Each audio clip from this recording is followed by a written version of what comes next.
Good evening, students. Welcome back to Kintsugi's classroom.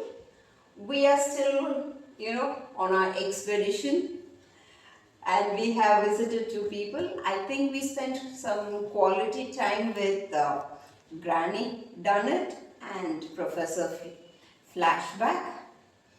And now it's time we move on and meet.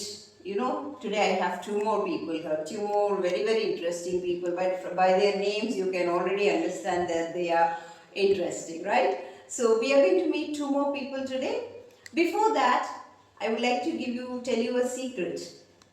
I have a nickname for Professor Flashback. He gets furious when I call him by that name. And I do it to annoy him. And Granny but loves it. Okay? Because I call him Grandpa Clingy because he clings to Granny. Done it. He's always there with her. So I call him and he really does not like it. So be cautious when you use that nickname. But I love spending time with these two oldies.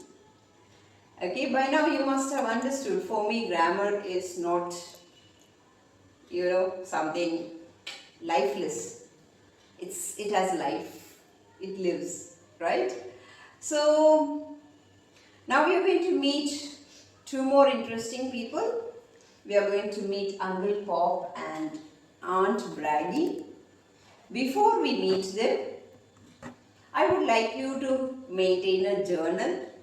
So you will be writing a journal of your experience with Granny Dunnett and Grandpa Clinky, as I call. Write a paragraph only using these two tenses, the simple past and the past continuous. Try it. It will be interesting. Maybe you can add fun elements there to make it interesting, but restrict yourself, and use only these two tenses. This we will be doing after we meet every person. Okay, we will meet two at a time. So whenever we meet two people, we do that.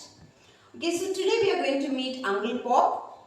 Okay, I call him Uncle Pop. These are names that I have given. So Uncle Pop means, it's a short form. Uncle Pop means, past of past. Here it is, past of past.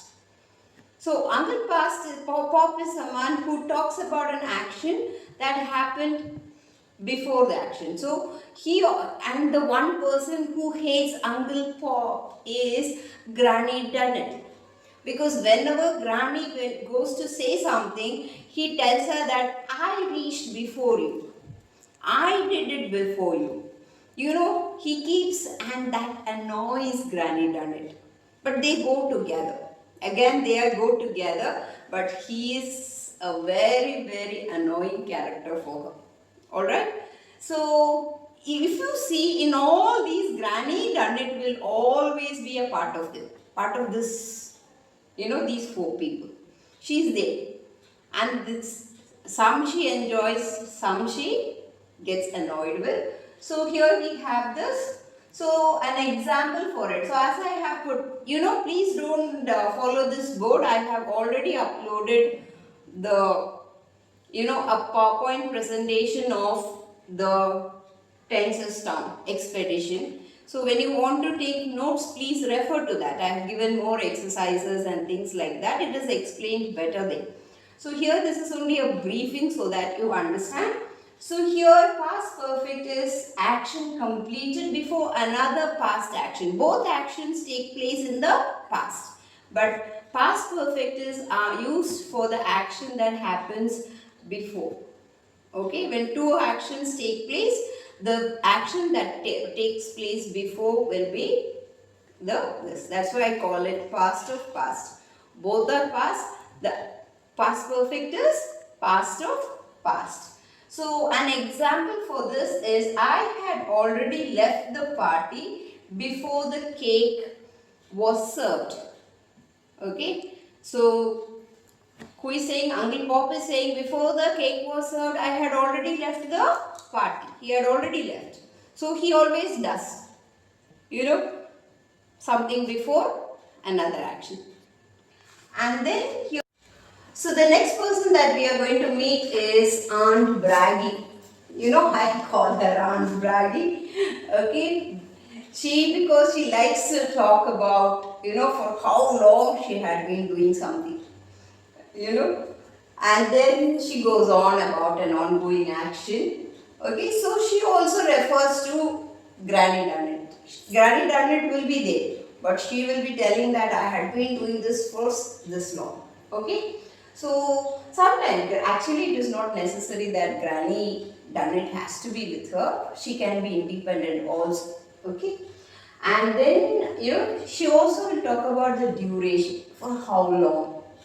So the example that I have given is I had been talking for 3 hours before anyone noticed that I was out of breath. Okay, so something like that. She can be very dramatic. Okay, Aunt Braggy can be very dramatic. I can call her Aunt Drama Queen also. Okay, because she likes to exaggerate things. So she gives a duration. These are all for fun, I mean it, okay? I don't really mean it. So she talks about ongoing action before an past action. And then she shows the duration also. So one example that I have given is I had been talking for 3 hours before anyone noticed that I was out of breath. Okay. So today we have talked about these two people. So let us spend some time with them. And once we realize, okay, when we have understood them well, when we know how to use them, these two, past perfect and past perfect continuous in the sentences, in a narration, let's move on. So again, your task is that if you can, make a journal using only these two tenses. Okay, thank you for watching, and if you like it, subscribe and share it with your friends.